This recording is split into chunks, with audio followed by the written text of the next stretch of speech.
요한계시록 첫 번째 시간입니다. 오늘은 요한계시록 서론입니다. 요한계시록 1장 1절부터 3절 말씀을 합독하고 요한계시록 서론을 보도록 하겠습니다. 그러면 요한계시록 1장 1절부터 3절 말씀을 한 목소리로 합독하도록 하겠습니다. 예수 그리스도의 계시라. 이는 하나님이 그에게 주사 반드시 속히 일어날 일들을 그 종들에게 보이시려고 그의 전사를 그 종 요한에게 보내어 알게 하신 것이라. 요한은 하나님의 말씀과 예수 그리스도의 증거 곧 자기가 본 것을 다 증언하였느니라. 이 예언의 말씀을 읽는 자와 듣는 자와 그 가운데 기록한 것을 지키는 자는 복이 있나니 때가 가까움이라. 아멘.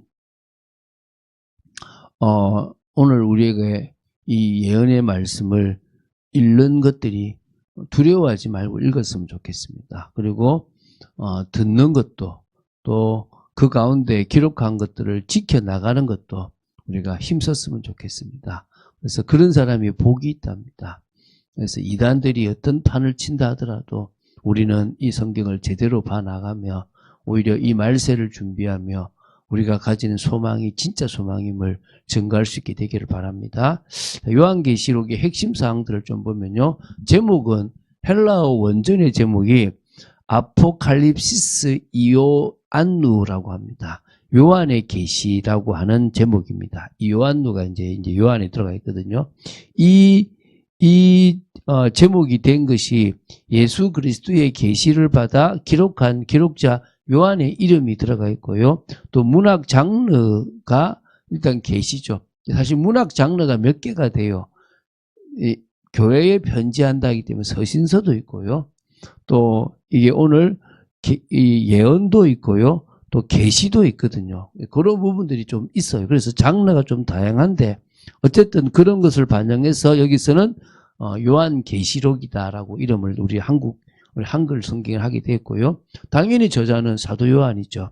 여러 성경의 이 1장 1절, 4절, 9절, 뭐 또 22장 8절에 그렇게 나와 있습니다. 기록 연대는요, 로마 제10대 황제인 도미티안이라 그러기도 하고 도미티아누스라고 그러기도 하는데 그 황제가 통치하던 81년부터 96년 사이 그 말기이자 요한이 밤모섬에 유배되었던 시기인 AD 95년에서 96년 요 사이가 아닐까. 어쨌든 이게 박해가 사실은 그 91년 거의 한 91년부터 시작해서 한 4년 정도가 있었거든요. 그 뒤에 쓰여졌으니까 95년 이후 그때 그 뒤에 이제 거의 이제 유배가 되면서 이게 나왔으니까 그렇죠. 그렇지 않을까 보는 겁니다. 수신자는 이 편지를 받은 사람들은 소아시아의 7교회를 비롯해서 로마 제국의 핍박과 황제 숭배를 강요받는 상황에 직면했던 그 당시에 그리스도인들이 1차 대상이고 또 이 시대를 살아가는 우리에게까지 이 메시지는 주어진다고 보시면 됩니다. 역사적 종말론적 차원에서 교회의 환란과 그리고 승리 그뿐만 아니라 앞으로 도래하게 될 새하늘과 새 땅은 그래서 그것을 통해서 지상 역사는 종결되고 하나님의 구속사는 완성됩니다. 아담에게 하셨던 그 메시지 그래서 예수님이 오시고 하는 것이 이 요한계시록에 나오는 종말로 이제 끝나는 거거든요. 완성되어지는 거죠. 그것에 대한 이야기들이 이제 그 과정들이 나오는 겁니다. 좀 복잡하고 우리가 일반적인 눈으로는 사실 보기 어려운 것들이 좀 있습니다. 상징으로 봐야 될 게 있고 문자적으로 봐야 될 것도 있습니다. 어쨌든 성경을 시작하는 책이 창세기라고 하면 그것은 창조의 역사와 역사의 시작을 보여주는 그런 부분이죠. 그럼 성경을 마감하는 요한계시록은 이 세상과 역사의 종말을 보여주는 책이라고 보시면 됩니다. 그래서 창세기와 요한계시록이 시작과 끝으로 잘 마무리가 됐죠. 그래서 성경은 이 역사의 전 지평을 보여준다라고 볼 수 있습니다. 요한계시록을 이해하기 위해서는요, 여러 문학 장르가 있는데 그 중에 묵시, 계시라고 하는 것을 이해할 필요 있습니다. 그래서 묵시문학이라고 이렇게 불통 말하는데요. 예언문학, 예언에 속하면서도 전달하고자 하는 예언의 내용이 강렬한 인상으로 남겨지도록 하기 위하여 신선하고도 충격적인 이미지, 상징적인 이미지를 사용하고 있고요. 그러면서도 직설적으로 서술하기보다는 특정한 형식으로만 해석될 수 또 있거나 또 구체적으로 정확한 해석이 원천적으로 불가능하도록 막 의도적으로 막 이게 이 뭡니까? 특이한 표현 방식들을 구사하는 문학 방식이 문학 기법이 이 묵시문학이에요. 그러니까 좀 어렵다라고 보시면 돼요. 특별하게 이렇게 간단하게 설명한 게 아니라 상징적이면서도 남들은 쉽게 이해 못하고 또 그러면서도 이게 정확하게 설명될 수 있도록 만들어 놓은 게 묵시문학이거든요. 그 문학이란 걸 활용했거든요. 근데 이게 모든 걸 이 묵시문학으로 보면 안 돼요. 왜냐하면 서신 성격이 있습니다. 편지 안 오니. 그래서 어떤 사람은 서신이다 이거 이렇게. 서신만은 아닙니다. 서신만으로 볼 수는 없고 서신을 기점으로 하고 있지만 묵시문학이 들어가 있는 그런 부분들이 있기 때문에 해석을 서신이니까 문자적으로 봐야지 이러면 큰일 나요. 너무 상징적으로만 봐도 또 문제가 되는 겁니다. 그래서 이 전개하는 게 또 시간적인 배열로 볼 수도 없어요. 왜냐하면 쭉 가는 게 아니라 갔다가 다시 와서 또 갔다가 다시 와서 또 갔다가 다시 와서 또 가는 이야기를 한 사건을 4번 반복하는 것도 나오거든요. 이게 사실 우리가 이해하기 어렵죠. 그래서 조금 뭐 상징성, 난해성, 복합성 등을 다 갖고 있기 때문에 해석하기가 어렵습니다. 그래서 너무 해석을 하려고 깊이 하려고 하지 말고 새벽인데 우리가 뭐 이 해석을 얼마나 깊이 하겠습니까? 단지 이 역시 성령의 영감을 받아서 저자가 기록한 부분이기 때문에 성령의 역사 속에서 우리는 볼 수 있다고 생각됩니다. 그래서 우리가 이 요한계시록을 볼 때 몇 가지 특징이 있어요. 첫 번째가 뭐냐면 요한 자신이 이 본서를 가서 예언이라 그래요. 근데 이 예언이 장차 일어날 것에 대한 예언도 있지만은 하나님이 맡겨두신 부분에 대해서 예언한 것도 있어요. 우리가 좀 예언이라고 하면은 미래의 일을 보여준다 이렇게만 더 생각하잖아요. 좀 그런 부분에 대해서 조금 다른 각도로 볼 필요가 좀 있고요. 또 이 계시록은요 종말로 그러니까 종말적 상황뿐 아니라 이 현실 세계 역사성에도 관심을 두고 있습니다. 다시 말하면 기록 당시의 독자들을 향해서 주는 메시지가 있어요. 그러니까 종말을 살아갈 우리에게 주시는 메시지도 있지만은 그 시대를 살아가는 사람들에게 주시는 메시지가 또 있다는 거예요. 그걸 또 봐야 돼요. 또 세 번째는요. 요한계시록은 종말에 완성될 하나님 나라 왕국을 바라보고 있습니다. 그래서 결국은 그 나라 하나님 나라 회개하라 천국에 가까웠다는 말은 회개하라 하나님 나라가 가까웠다 라고 하고 2000년이 지났어요. 그 나라를 말하고 있는 거예요. 근데 그 나라가 잠시 계속 이루어지는 게 바실레이아 통치예요. 그러나 진짜 그게 가시적으로 보이는 시기가 올 거라는 거예요. 자, 요한계시록을 좀 이해하기 위해서는요, 좀 다양한 관점들이 있어요. 좀 이게 과거주의적 관점이라 그래요. 성취주의자 그죠? 그러니까 계시록에 묘사된 사건들이 이미 과거에 다 발생한 것으로 보는 관점도 있어요. 그러니까 1세기의 상황만을 다룬다라고 보거든요. 근데 그렇게만 봐서는 큰일 나죠. 두 번째는 미래주의적 관점.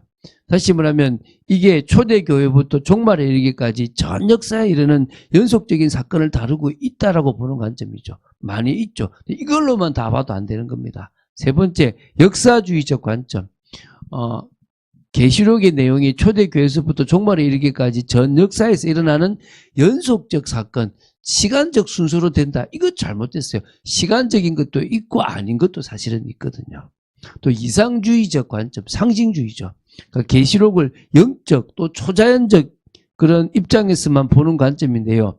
계시록의 내용이 역사적 사건보다는 악에 대한 선의 승리와 영적 세계의 원리를 나타내는 것도 사실은 있기 때문에 이런 부분도 봐야 되지만 또 이것에만 너무 집중해도 안 되고 이 모든 관점들을 하나만 옳다 할 수는 없습니다. 단지 약점도 있고 장점도 있고 또 섞여 있어요. 아까 말했지만 이거는 장르가 있어요. 장르가.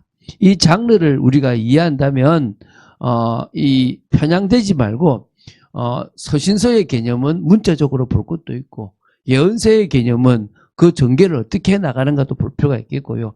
계시, 묵시의 개념은 상징적으로 해석할 부분도 사실은 있다라는 겁니다. 그래서 제가 너무 많은 것들을 뭐 다루지는 않을 거지만 어쨌든 그 속에서 봐야 됩니다. 하나만 좀 이해하면요. 시간이 많이 지났지만 이 배경을 봐야 돼요. 이 당시 도미티안 황제는요. 네로 황제와 비교할 수 없는 기독교 핍박을 해요. 이거는요. 네로 황제나 이런 사람 다 죽어서 황제가 신이 됐는데 이 도미티안은요. 자기 이름을 바꿨어요. 뭐를 바꿨냐면 이 사람은 자기가 바로 신이라는 거예요. 그래서 이 도미티안은요.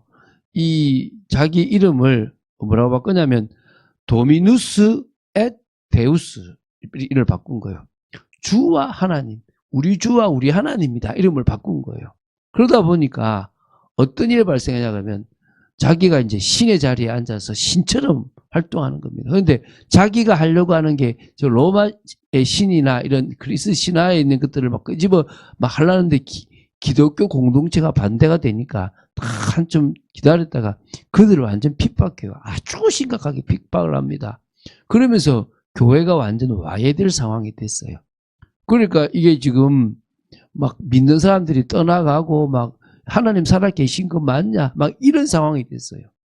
그때 이제 이 사도 요한에게 아니다. 여전히 나는 너희들과 함께하고 있고 나는 너희들의 그 아픔을 알고 있다. 라고 하는 부분에서 쓰여진 게 이 요한계시록입니다. 그래서 그 배경적인 부분들을 알아야만 되는 거예요. 그럼 지금 우리가요, 좀 사건 하나 생기면 하나님 살아계신 거 맞냐? 나 사랑하는 거 맞냐? 아무것도 아닌데 여전히 하나님은 우리를 사랑하시고 여전히 우리와 함께 하시고 7뼈를 붙잡고 7 금초대 사이를 지나시는 교회 속에 교회의 사자를 붙잡고 교회 속을 다니시고 그 교회의 역사와 함께 하시는 분이라는 사실을 기억해야 되는 거예요. 그런 의미에서 우리가요, 이 요한계시록을 좀 더 믿음으로 볼 필요가 있는 거죠. 자, 요한계시록의 이 구조를 좀 보고 마치겠는데요. 뭐 다른 거 없고요. 그냥 이게 보면 1장 19절에 본 것, 이제 있는 일, 장차 될 일 이런 관점으로요. 여기 보면은 요한이 봤던 것도 기록되어 있고요. 이제 있게 되는 일, 그 부분과 장차 될 일 이런 부분들이 다 기록되어 있어요. 이거를요 이렇게 조금 아주 이렇게 깊이 그래서 1장은 과거에 해당하는 부분이 있다라고 그러고 2장, 3장은 현재 이 맡겨놓은 부분들을 전해준 것도 있고 4장부터 22장은 미래에 대한 부분도 있는 이런 부분이 다양하게 있다라고 보시면 돼요.